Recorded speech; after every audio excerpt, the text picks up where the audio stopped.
everyone! Today I'm going to share a little bit about how to hold wedding photography consultations.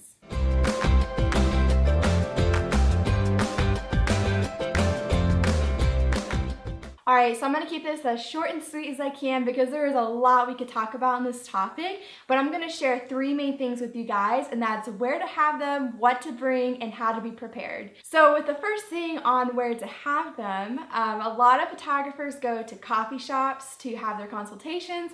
I think this is a great idea, especially if you're starting out and you don't have a space of your own yet. I did this in my business for the first few years and it worked really well. More recently, I started having my couples over to my home, so I don't even have really an office space. We live in an apartment right now. I don't have a studio space, so I started having clients just over to where my desk is in my living room, and we just chat here. And honestly, that has worked really well for my business, but I know photographers who have been doing this for a long time and still meet at coffee shops. So it really depends on your business, the type of clients you attract, and what kind of vibe you think that they would really love and connect with you on. All right, and the second thing is what to bring. So there's a few different things that I would have brought to consultations, or now I just have them out when I'm at my home. So the first thing are my albums, and I highly recommend having some sample albums, especially if you offer them. So here's like a little parent album I can show them, and then I also bring this album, which is just a bigger 10 by 10 that they can look through and flip through,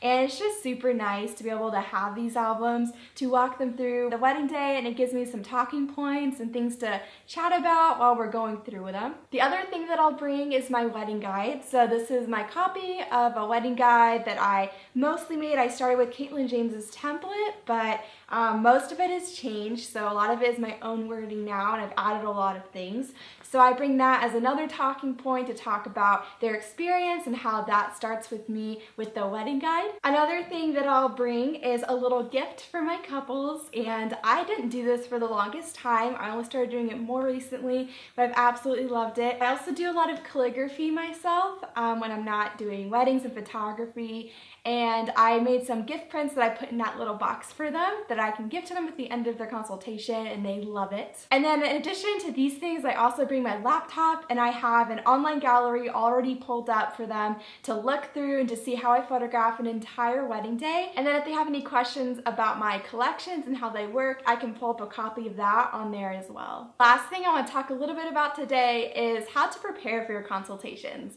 And I know going into them, especially when you're starting out, can feel a little scary. When I first started photography, this was one thing that kind of terrified me.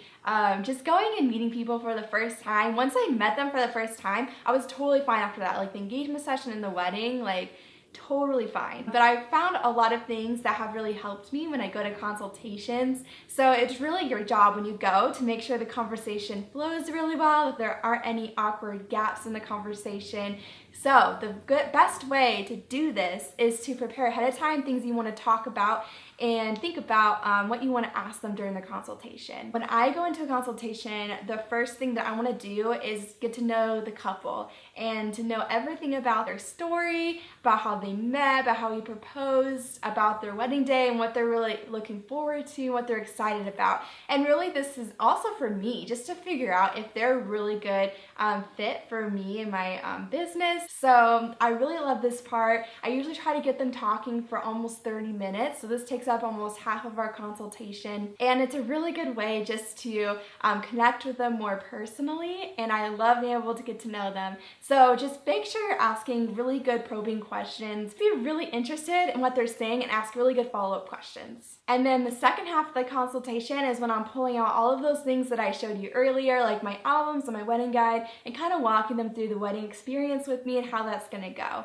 So just being prepared ahead of time, go through their information they already sent over about themselves, have questions about that. It really helps it to make it flow really well and have a lot of things to chat about. My consultations usually last about an hour, and I've had a lot last 2 hours, which is kind of a long time, but honestly, it's really great to start off that way with a couple. If I'm able to connect with them so personally that we just keep chatting and chatting and chatting about all of the things, then I know it's gonna be a really great fit and that we're just gonna work so well together. So I hope that helped you in trying to figure out what to do for your own photography consultations.